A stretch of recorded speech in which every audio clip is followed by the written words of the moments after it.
So welcome, welcome, welcome. We are so excited that you are all here. How fun it is to have all of you. What a great community. And I love all your questions and all that we've been growing over the years.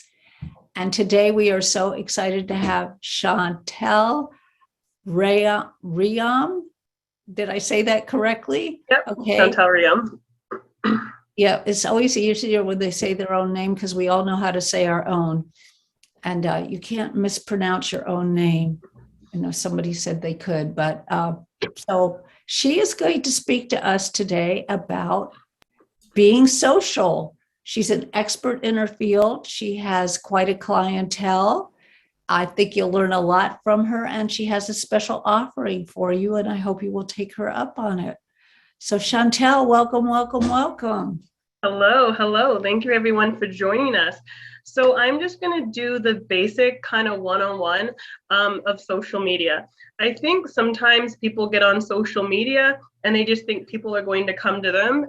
It's free advertisement, so we want to be using it correctly. So I'm just going to go on for a little bit of tips on how investors, and I know Leslie's a real estate agent, how you guys can utilize these platforms for your advantage. So I'm just going to share my screen. That's what we specialize to at Design by Telly. We specialize in real estate agents, investors, and fitness. So those are the three niches that we specialize in when it comes to branding and social media. So let me share my screen. Here we go. I didn't notice I had so many screens open. Oh, well, you know, you could try to catch up with Dan. Okay. And we'll just go all the way back here. Okay, so this is just going to be basic info about social media. I'm just going to move this over. So the one thing that we want to do is that we have to think of social media as if we're going to a meetup, right? If we dress nice, we don't interact with people, we're going to walk away with nothing, no relationship. So the most important thing that you can do to grow on social media is to engage. Oh, sorry, my dog. Is to engage. So what we want to be doing is we want to make sure that we're responding to everyone's comments.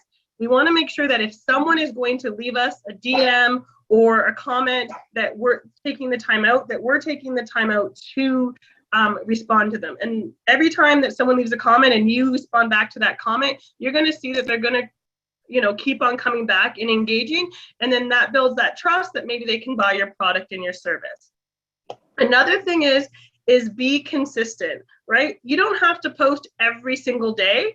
You can post, if you go on my Instagram, I post once a month. Some people post 3 times a week, but we want to be consistent on whenever we post. We don't have to post every single day, but whenever we do post, we want to be consistent on it, right? We want people to expect things from us.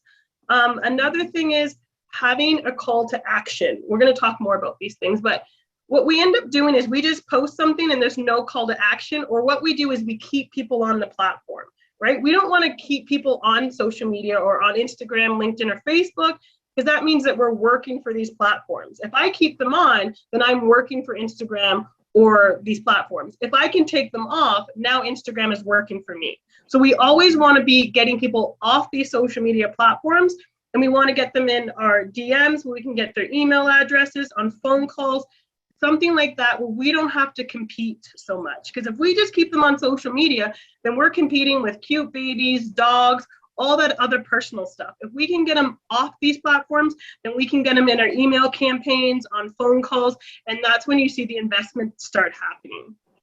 Another thing that we're going to talk about is using hashtags. Hashtags are a great way to get people that are not following you to see your post, right? So if we don't use hashtags, the only people that are going to see it are the people that are following us. So we want to make sure that, one, we're using the correct hashtags, we're using the right number of hashtags, and we're not using any banned hashtags. So we'll talk about that as well. And then having a story. So the story, this is more for Instagram or Facebook.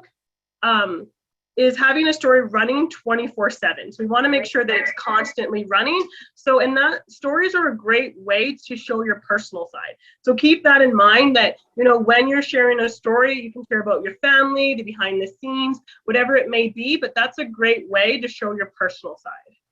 Am I going too fast? No, not for me. I know we don't have a lot of time, so I want to make sure that I have to keep moving the screen.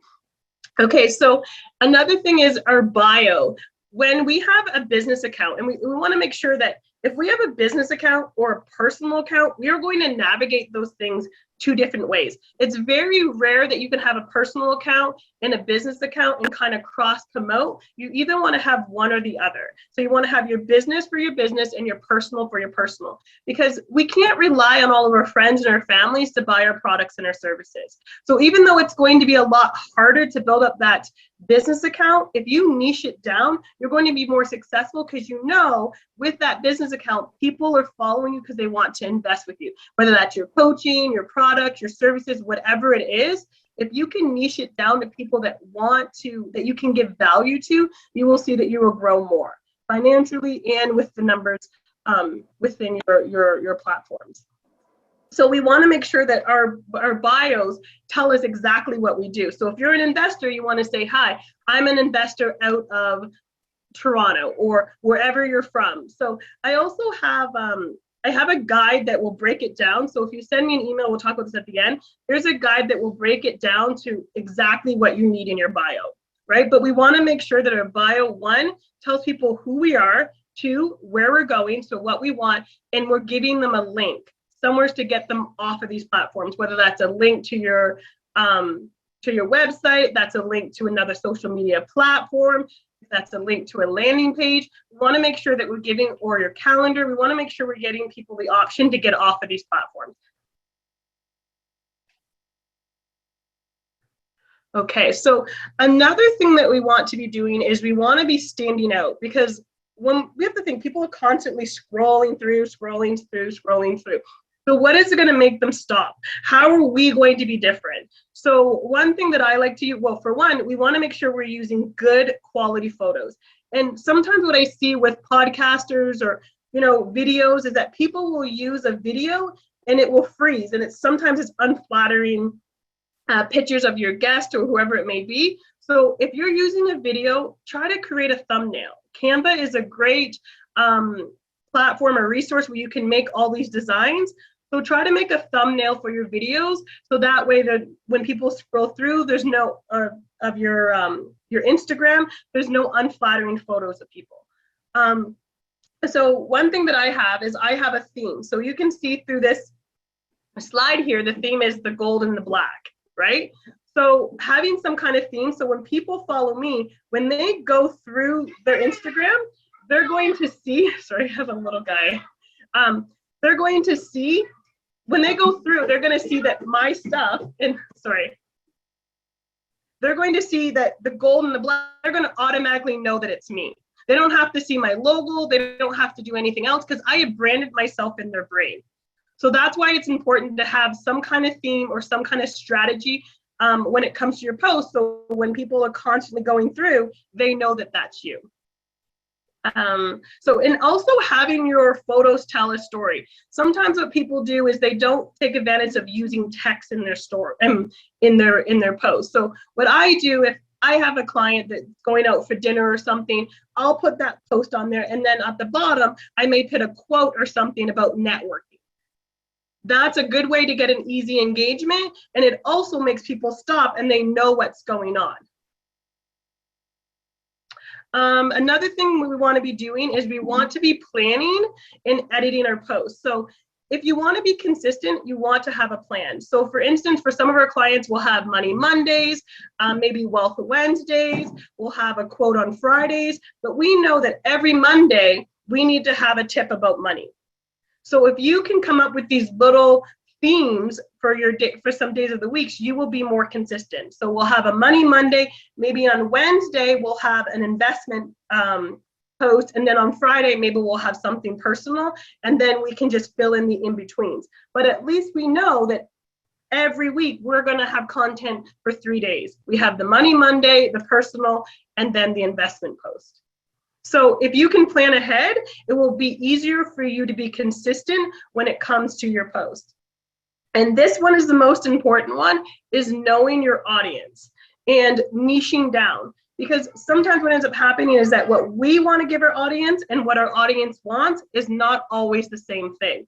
So you can go on and someone may say like, hey, you have to do videos, you have to do reels every single day to grow big, and this is what's new. But for us, or for some of us, if we have investors that are constantly busy, are you yourself looking at videos? So ask yourself what you're doing as an investor, and what you're doing as an investor. Sorry. My husband was going to go out with our one, and our one guy got sick, so now he's home with both. So I apologize for that. So what I was saying is knowing your audience. So if you're a busy investor, are you looking at videos, right? So think about what you're doing and how you would be targeted. So you have to know what your audience is, the age group, what they're looking for, because what's trending may not always be what your audience wants. I hope I'm making sense here. So know your audience and know what works.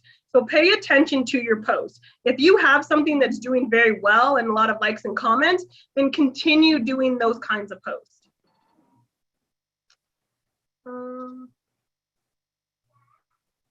So what you need for a great caption, and you always need to have a caption. So the one thing that you need is you need a hook. So at the beginning of your caption, what is hooking people in to want to read that? Right? And then at the end of your caption, you always want to have that call to action. So asking questions, but you want to make sure that depending on what platform you're on, so on Instagram, we're going to do smaller captions. On LinkedIn, we're going to do longer captions, right? Because our LinkedIn audience, they like to read more. Our Instagram, because the way the platform goes, people are constantly just scrolling through. So it's easier for people not to stop and to read those captions. So we want to make them as short as possible. And including hashtags. Again, people follow hashtags. So it's a great way for people that are interested within your niche to see your post and to start following you. So if you're not using hashtags, you're really setting yourself up for a disadvantage to get new people in. And then these are just some call to action ideas. So, you can ask them like, tell me what you think. You want to also get to know your audience. A lot of times we're on social media and we're not giving ourselves a chance to get to know our audience. And once you start getting to know your audience by engaging, you'll really see that you'll build relationships and people will start buying your products or your services. I've had people from, way back when, where I just engage, I comment on their stuff, I like their stuff. And then whenever they have a social media problem or anything like that, I'm always the go-to girl that they come to. So you really want to get to know your audience by asking them questions and asking them advice. So, tag a friend, tell me about, would you rather, giving yourself the opportunity to ask people to get to know them. And, once you build a relationship within the comments, right, then you can take that relationship into the DMs, and then from there you can build an email list or get them on a phone call, right? So you can say like, hey, do you invest in this? Or are you looking for a place to live? And then someone's like, yes, you can say like, hey, I have this on the market, I just sent you a DM or something like that, right? Because we always want to think of the next step. We always want to think about, with this post, how am I going to get people off of this platform? Because again, if we just keep people on these platforms, then we're working for these platforms. They're not working for us. And I can tell you that these platforms don't pay very well, right? So if we're just keeping people on, you're not really getting anything out of it. So we want to get people off of it. So then we don't have all the competition of, the everyday social media. So again, at the end, I have a strategy book that really breaks all of these down. This hashtag strategy is kind of more for Instagram. But if you just send me an email at the end, I can send you that strategy guide, because your hashtag strategy is going to be different on every single platform. So on Instagram, you're going to use 30 hashtags, there's great apps that you can use.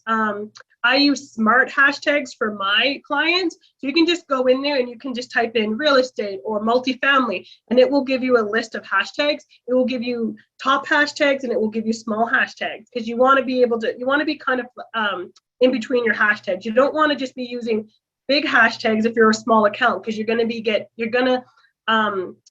disappear with all those big accounts, right? So you want to make sure you're using small hashtags, medium hashtags, and large hashtags. So if you use a hashtag app, then you can just go in your app store and type in hashtags. Most of them are free for the first 7 days. So what I do sometimes, or I tell my clients to do, is just go in there, get your hashtags, copy and paste them, put them in your notes, and then once you're done, because you can repeat those hashtags, just cut and paste them, then you can just discontinue the service from the hashtag. Because unless you're like me, you don't need to have different hashtags for different clients all the time. So that's just a little trick you can do. So go into the hashtag app, put in multifamily or real estate. They'll give you a list of hashtags for every platform. So you can go Instagram, LinkedIn, Facebook, copy and paste those hashtags, put them in your notes, and then just use them when you post. We don't want to be using ban hashtags. So if you use an app to get your hashtags, they're never going to put a ban hashtag on there. But what ends up happening sometimes is people will use trending hashtags or hashtags where like they really don't know what they mean, and then they're banned. And if you use a ban hashtag, it's going to target your page, your social media page. So some people will use hashtags that have swearing in it or something like that. Like, you never want to use those type of hashtags.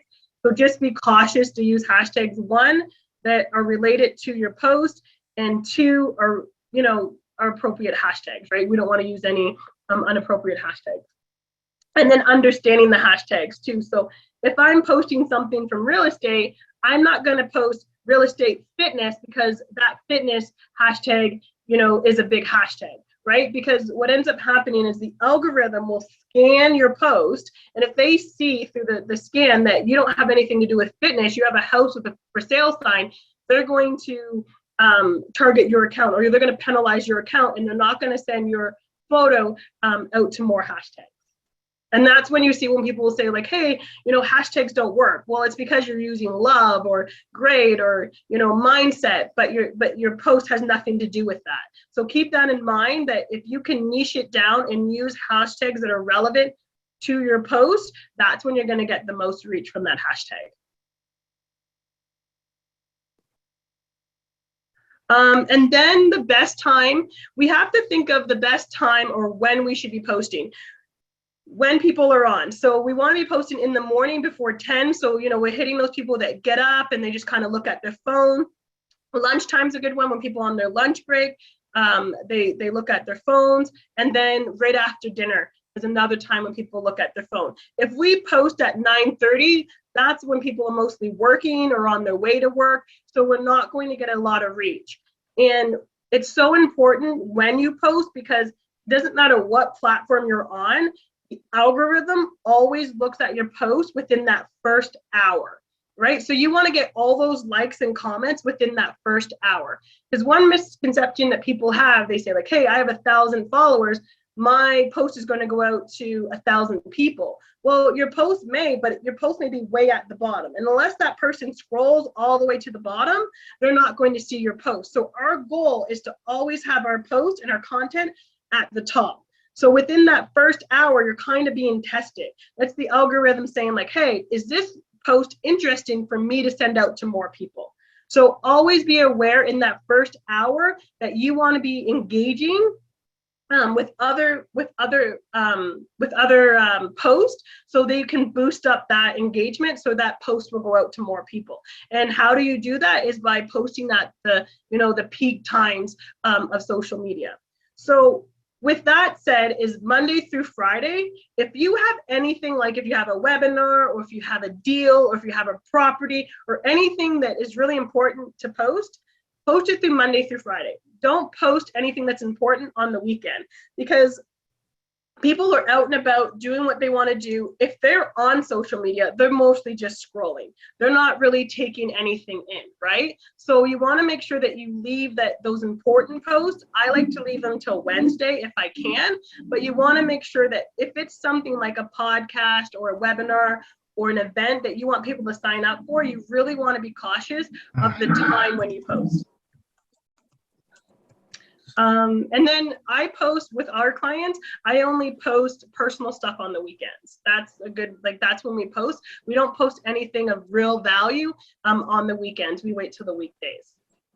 And the best time to post if you're having some kind of event, I think, is always 5 o'clock your time. So wherever you're at is 5 o'clock your time. Oh, is there a question? So this is my engagement strategy. So this is what I do for my clients. So it's the 3-to-1 rule. So what I usually do when I have a client and they come in, just say Instagram, and they don't have a lot of engagement, because even though people say like likes and comments don't matter, they actually do matter for the algorithm, right? The more likes, the more comments you have, it tells the algorithm, hey, this is really good content, I'm going to send it out to more people. So especially within that first hour. So what I do is I list 10 people and I go around to other people's Instagrams and I look at who's commenting on their post. Because if you comment on another post, that means that you like to engage, because there's lots of people that just scroll through that never engage, right? So we want to target those people who engage. So what I do is I list them. So there's 10 of them. Each client has a booklet and they have 10 people, and I go into those accounts as soon as I post, and I will leave a comment and I will like their last post. Or if they posted 3 posts, I'll like their last 3 posts and leave a comment. Usually it's just the last post, because I'm always engaging with them. So you just leave a comment and then you just like their last post. And then if they don't have a post, then I'll go to their story and I'll leave a comment or something on one of their stories. But this is a great way for you to, because I mean, we're busy. So you just take those 10 people, and usually I know the 10 people off by heart. So I just go in and I just engage with those people. When you engage with people consistently, they usually return that favor and they will engage with you consistently. And that is a great way to kind of trick that algorithm. The one thing that we don't want to do, though, is trick that algorithm by being in an engagement group, because engagement groups really kind of mess up the algorithm.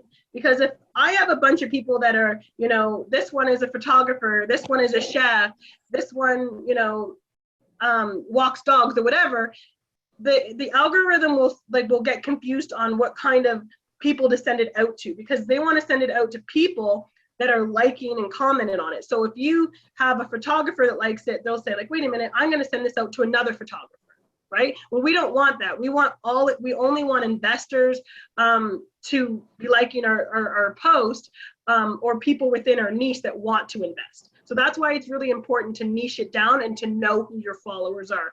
So like buying followers, that's a big no-no, or being in engagement groups is a big no-no, because if they're engaging in my stuff, that's fine. But if they're not going to invest with me, whether that's, you know, it doesn't necessarily always have to be money, they can be invested in my network, then there's really no good to me, if that makes sense, right? So just be cautious when you're building your following, that you want to stay away from engagement groups. And another thing too about engagement groups is sometimes I see on social media, like some of my clients will be like, hey, we're in this big engagement group. It's a 10-day challenge where we have to like and comment on people's things. It seems like it's a good idea, but what it does, as soon as when that 10-day stops, now you're not getting that engagement. The algorithm doesn't know that you were in an engagement group, right? The algorithm just knows that you had a lot of comments and likes. But when that stops, the comments and the likes stops. So then it tells the algorithm, wait a minute, they're not putting out good stuff anymore. And then you get penalized for it. So if you see when you're in an engagement group, a lot of people are like, oh, I'm in an engagement group, and then my insights went down, my views went down. Well, it's because you told the algorithm that day after that engagement group stopped that you were no longer like giving out valuable information. So it's better just to be consistent and to build your following and your comments and your like as organic as you can. These are just some tools that I use. These are some post ideas because you want to be consistent. So like I said, I like to plan out whenever we get a client or whenever I do a coaching call, I'm always like, plan 2 days a week that's easy content. So like I said, Mondays, and then Friday a quote or something, because you know those 2 days you can be consistent. You just have to look up a money tip, and then you have to look up an inspirational quote, and then anything in between can just be filler. But if you can be consistent 1 or 2 days a week, then you'll see that you'll start growing, because the algorithm, again, and people like consistency. So give yourself the opportunity to be consistent by, you know, having a content calendar or something like that, where you know that every Monday I'm going to do this, and every Wednesday I'm going to do this. So here's some couple things you can do. You can share a quote, ask a question, share a tip, do a throwback, share a goal. Free apps that I use, Canva is an amazing app for design. It has a free version, and I think it's $16 a month for the paid one, but you can honestly do everything you need to do off of Canva. And it's not just good for social media. You can do flyers, you can do handbooks, you can do ebooks, you can do everything you want, you can do off of Canva. And then I use Lighthouse. I use Lighthouse for editing my photos. So for oh my goodness, I can't think of the word, for filters. So I just use Lighthouse for filters for my clients. And then I use InShot for videos. So that's a great editing thing. And these are all free for your videos. So if you're doing any type of videos or anything like that, those are the apps that I use. And they're all free. And then, so these are the most common mistakes that people make when starting social media. One is not using hashtags. Again, we want to get people in that that are not following us, and hashtags are a great way to do that. Another thing is posts at the same time. We have to think that when we post a post, they're competing with each other. So if you want to post a number of posts a day, post one in the morning, maybe one in the afternoon, and one in the evening. If you have 3 posts, it's never good to post them back to back. Not using captions.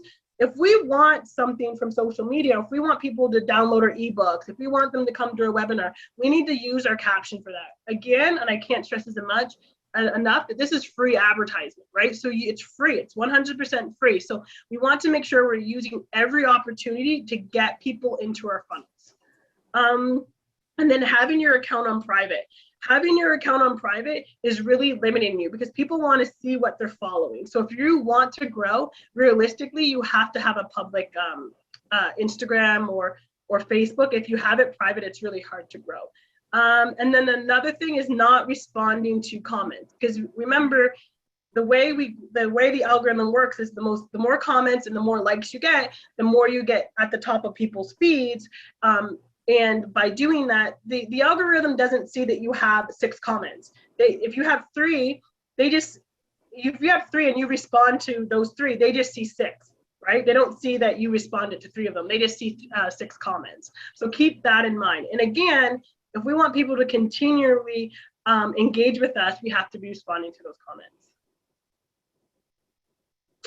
And then this again is just Instagram, but viewing your insights, knowing what works. Instagram will tell you how many people from that post clicked on your website, because that's where we want people to go. Most of us want people to go to our websites. We want to get them into our funnels so we can, you know, go to the next level or get them to invest in our products or services, whatever it is that, you know, we're in.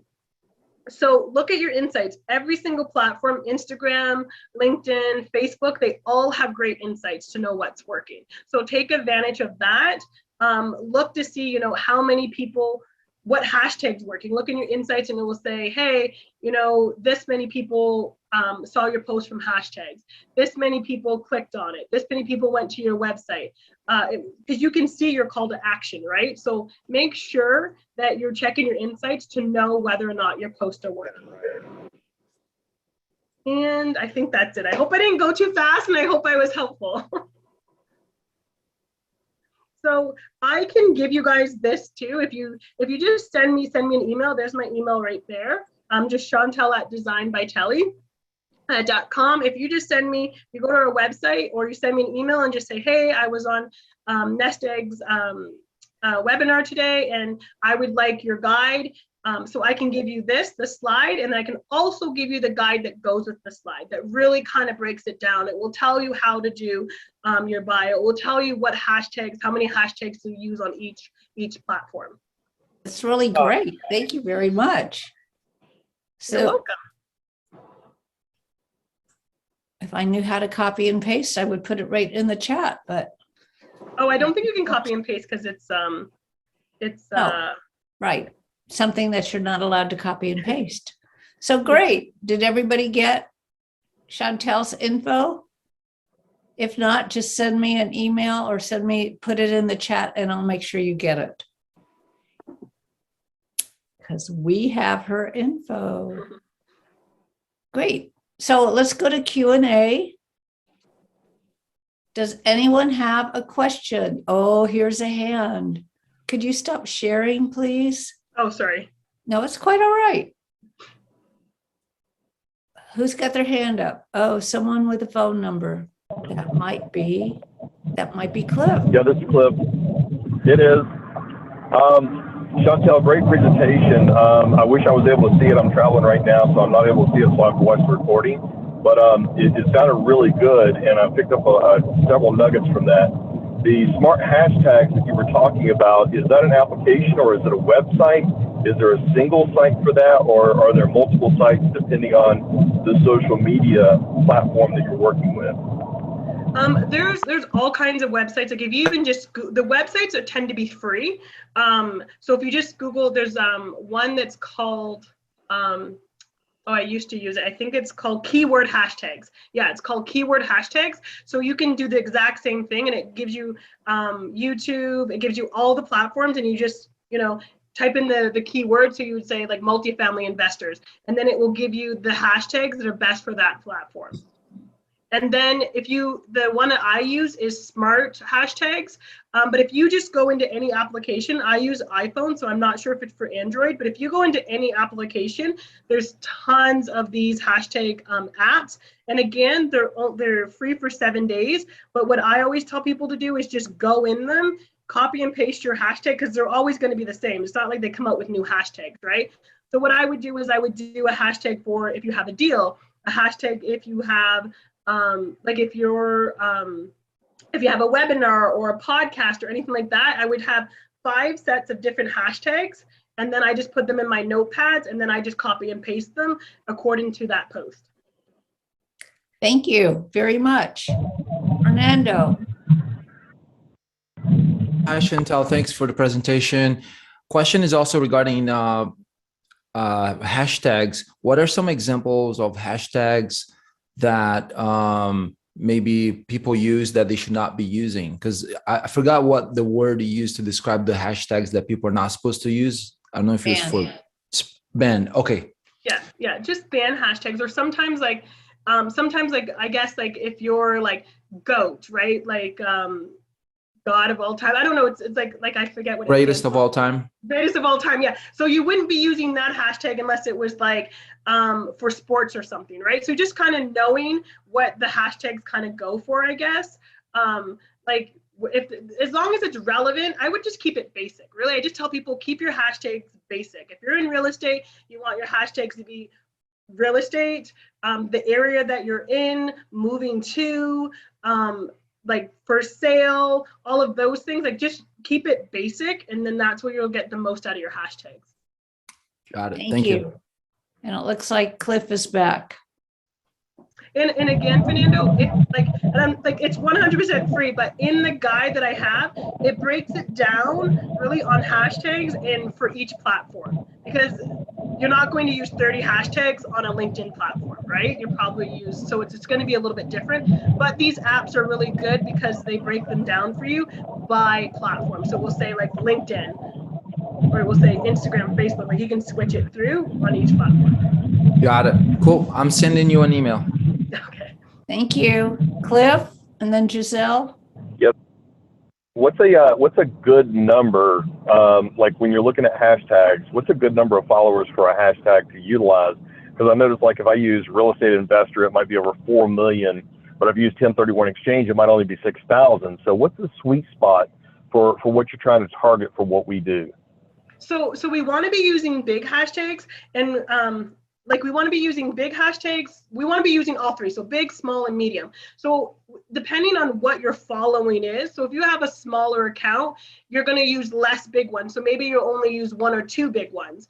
If you have a big account, then you're going to use more big ones and maybe less small ones. What's a big account? So a big account would be probably something over 10,000 followers. Oh, okay. Thank you. That would be like a bigger account. A small account would be something that's under 1,000 followers. But when you use these apps, they break it down for you. Like they have this, like they have the right portions that you should be using for your hashtags. Thank you. If you follow me too, if you follow me on Instagram, I do have a guide that will tell you exactly how many hashtags you can use. I'm just trying to think off the top of my head, depending on like how many followers you have. Thank you. Giselle. Yes. Hi there, Chantel. Thanks for your presentation. So I'm pretty much, I'm pretty much active mostly on Instagram. So my question is, I know there's kind of like the debate going back and forth about like, should you be posting more like still photos or reels? So what's your take on that? Because I know Instagram is like really pushing the reels, you know, because as you're saying, you know, like us humans, we have a very short attention span. So of course, like they say within like the first 3 seconds, that's where you should be captivating, you know, your audience. So what's your take on that? So reels are good, and this is just my opinion that deals with lots of accounts. So I will have accounts that will get, you know, 100,000 views, and we will get nothing out of that view, right? We will not. There will be, but maybe we'll get some followers, but we don't get any DMs, and we don't get anyone buying our products, right? If we use, this is an example for, this one is a basketball. So if we put his training on, like we could do a reel, get 100,000 views, say, hey, I do training, sign up for my training. Not one person signed up. We did a flyer that said, hey, I'm training, this is the price. We got 40 people to sign up, right? So why? Because no one, they're looking, when we do reels, we have to think, they're scrolling through the reels. People, how many captions do you read from a reel? Right? So think about yourself. We're constantly scrolling. And we also have to remember, as soon as when we scroll, if we scroll through, that's counted as a view. So how many people are also watching our reels all the way through? And remember, these social media platforms want to keep us on. How can they keep us on?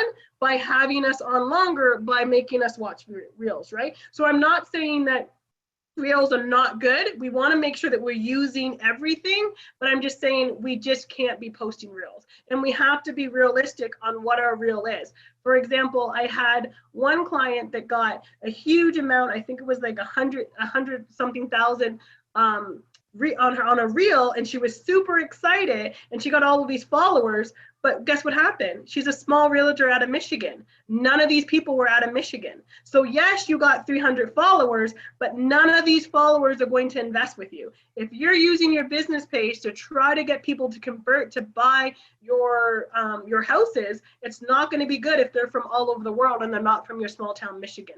So remember, sometimes going viral can hurt you. So know what it is that you want and what you want from this platform, and going viral may not always be good for you or best for you.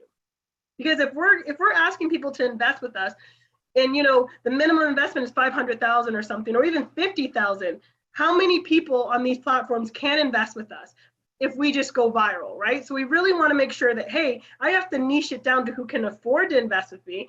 Then I have to even make it more who wants to invest with me, because I'm sure everyone in here probably is trying to raise some kind of capital, and you know there's so many people out there. So how are you going to stand out? And you want to take advantage when people do see your post that they're going to want to invest with you. It's not going to be someone just saying like, hey, you know, I like the way you dance.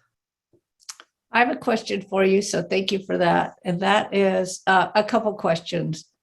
So I'll give them both to you, and then you can go off on it. I did not hear you say TikTok, which seems to be the new whatever. And the other was about posting. You said there are certain times you should post. Well, you are in the East, I am in the West. There is a 3-hour difference. How do you deal with that? So you always want to post within your own location, right? Because the way the algorithm works too is like when they're sending out to hashtags or to people, they're usually sending out to people within your area first, right? So always take the time to your location, unless, you know, if you are like, for me, like, National. yeah, We're national.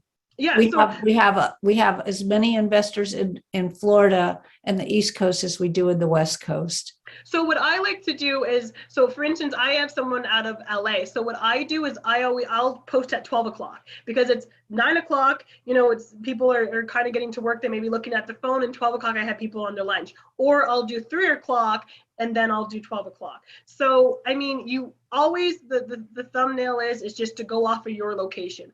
One thing that you can do on Instagram is you can go live. Right? So this is only for Instagram. You can go live on Instagram and you don't have to click live. You just kind of like go through the process. Before you go live, it will tell you how many people are on that platform. So we'll say 100 people are on right now, or 1,000 people are on. If you have a great number of your following on at that point, then post. If it's like, sometimes there's 0 people on depending on your following, well, then that's not going to be a good time to post. But that's only with Instagram. But the rule of the thumb is always post within your location. Thank you very much. And so with TikTok, we don't deal a lot with TikTok because TikTok is a video base. That's more something that a client has to do, right? So I can't really make TikTok videos for people. And usually if you're coming to me to have us manage or manage your account or coach you, usually you're too busy to be constantly making videos. And again, we have to see how you're converting. Do a lot of people, you know, get a lot of conversion off of TikTok? And with all the people that I deal with, the bigger accounts that I deal with, a lot of them don't. It's funny because we have most of the big accounts that I deal with have the lowest conversion. It's mostly the smaller accounts. Because why? Because they're realistic. They're not just waiting for these platforms. They're taking people off and building relationships. We have to remember that we are social beings, right? So we don't want to just, you know, have these big following of people that are not within our niche or want to buy and sell from us, because now we're just entertainers. Right? So having a small following of people that you can, you know, build relationships with organically is going to help you get investors.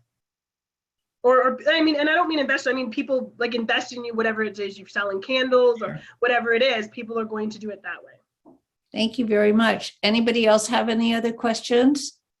And Cliff still has his hand up, so I don't know if he's got one. Nope, I'm good.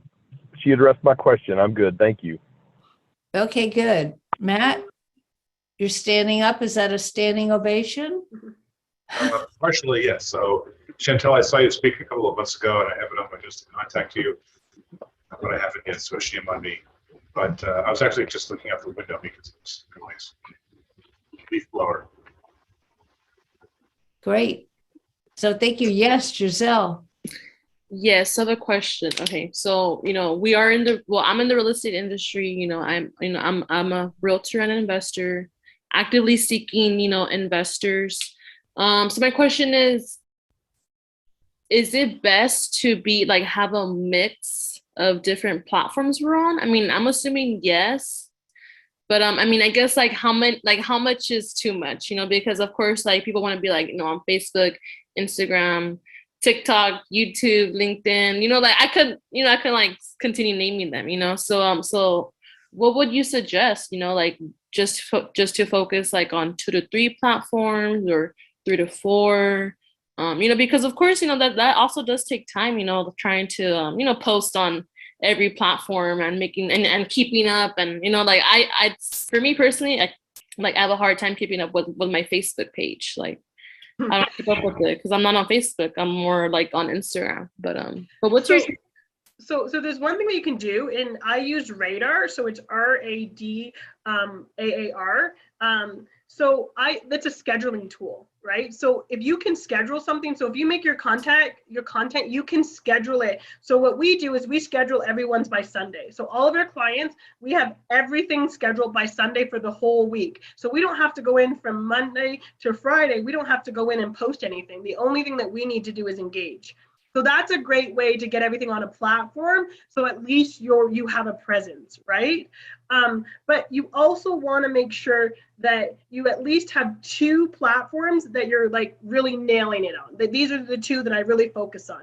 As investors, I'm always going to say LinkedIn is going to be by far your best platform. Someone can tell you Facebook, they can say TikTok, they can do whatever they want, but LinkedIn is going to be the best, hands down. So if you don't have a LinkedIn, then you need to get one. If you're not spending the time on LinkedIn, then you need to start spending that time on LinkedIn, because Instagram, and especially Instagram, will get people to know who you are, kind of like, you know, get you on podcasts, to get you on speaking events, to do all of that good stuff. But when it comes to people wanting to invest with you, unless you're a big investor, it's always going to be LinkedIn to build that relationship, right? And people are, it's business, right? So if you're in a business, LinkedIn is where it wants to be. And I find that people don't use LinkedIn as much as they should.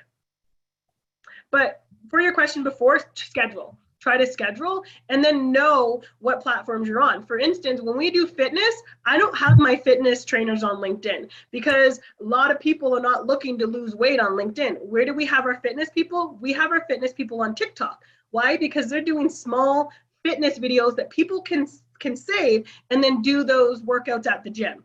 So you have to know your audience and what it is, because videos are really good for fitness. Videos are not necessarily going to be good for an investor unless you have a video of a property or something like that, right? So we just want to know our audience and be aware. And whenever you post, what is the purpose of that post? And ask yourself, what do I want for in return? And it doesn't have to be I want an investor. Like, what is it that I want to get from this person? Is it an email list? Is it on a call? What is it that I want, right? Because again, if we're just posting for the sake of posting, then we're working for these platforms. We're just entertainers, right? That's not what we want to be doing. We want to always be getting people off of these platforms into our email list. Yes. Okay. So I have another question because Sorry, I'm so passionate. I don't know if I talked too much. Sorry, guys. No, because it's important. I mean, we live in a digital world, and it's like we can't act like, you know, the digital world is gonna die soon, you know, to say the least.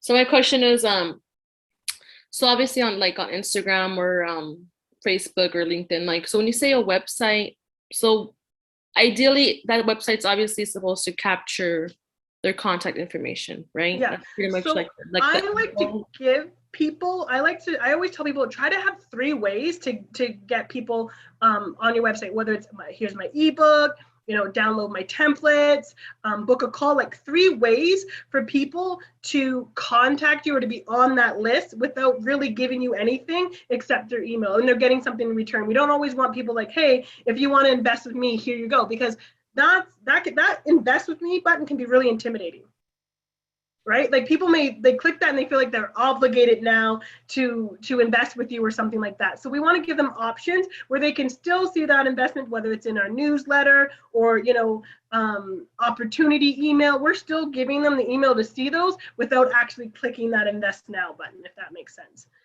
And that's with anything. I think newsletters are great. Like the clicks that we get on our newsletters are amazing.